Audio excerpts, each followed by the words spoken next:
New Orleans is a city in Louisiana. It has French Creole food, Mardi Gras celebrations, and a French Quarter.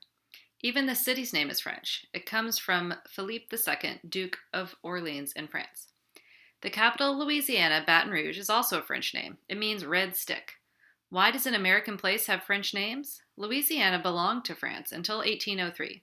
The United States purchased the territory for 15 million American dollars. Historical background.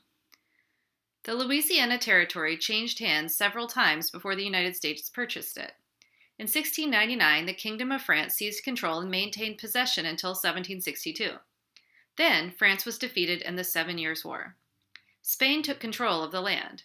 French Emperor Napoleon Bonaparte took ownership of Louisiana in 1800. 3 years later, the United States purchased it. See how many people owned Louisiana?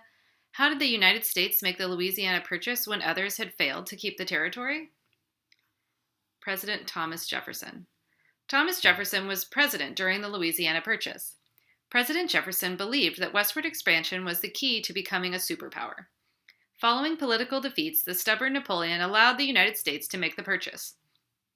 Though his political ambitions would never pass, Napoleon wanted to use the money to invade Britain.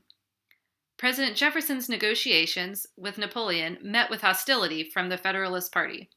The party argued that acquiring any territory was unconstitutional. Jefferson considered the Federalist point of view. He admitted that the Constitution does not talk about the acquisition of new territories, but he proceeded with the purchase. For Jefferson, the benefits of expansion were important. He believed that the Constitution gave him power to negotiate treaties. Furthermore, Jefferson wished to avoid war with France. Therefore, the question of constitutionality was rejected. Jefferson finalized negotiations with Napoleon. The Louisiana Purchase Treaty was signed on April 30th, 1803. The largest land acquisition in American history. Notably, Louisiana was not the only territory involved in the deal.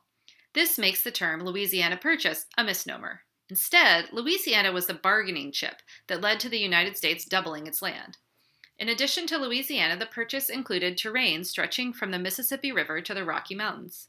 More land reached to Canada and back to New Orleans.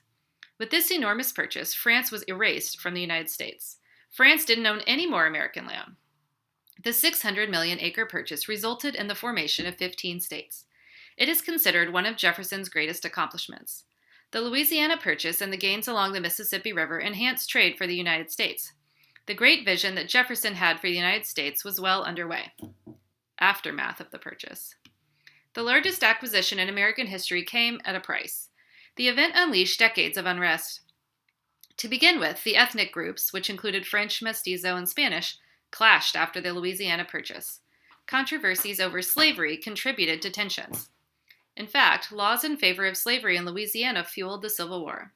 Southern states desired to expand slavery westward, but northern states contested such ideas. Today, the Louisiana Purchase still has implications for the United States as a world superpower. Without the 15 states acquired, the United States may not have been under European control. Without the 15 states acquired, the United States may have been under European control. The United States also would not have been able to trade without the Mississippi River. The country would only be a fraction of what it is now. There would be no land beyond the East Coast. The impact of the Louisiana Purchase on Native Americans. Westward expansion really boomed with the Louisiana Purchase in 1803, driving both the population and economy to the west. As the boundaries of America grew, white settlers and proponents of expansion began to voice concerns over what they considered an obstacle to settlement and America's economic and social development. The American native tribes living on lands east of the Mississippi River which bordered white settlement. The land was home to many tribal nations, including the Cherokee, Creek, and Seminole in the south, and the Choctaw and Chickasaw in the west. That land held the promise of economic prosperity to raise cattle, wheat, and cotton, and harvest timber and minerals.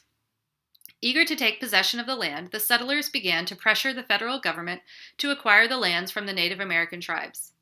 To these white settlers, the Native American tribes were standing in the way of progress. President Thomas Jefferson believed that Native Americans could be moved from the east to lands in the new territory. This would free up lands in demand by white settlers. The plan was voluntary and was considered a failure. Some tribes participated, others refused. The plan also did not account for the fact that other tribes with nomadic lifestyles already occupied this land.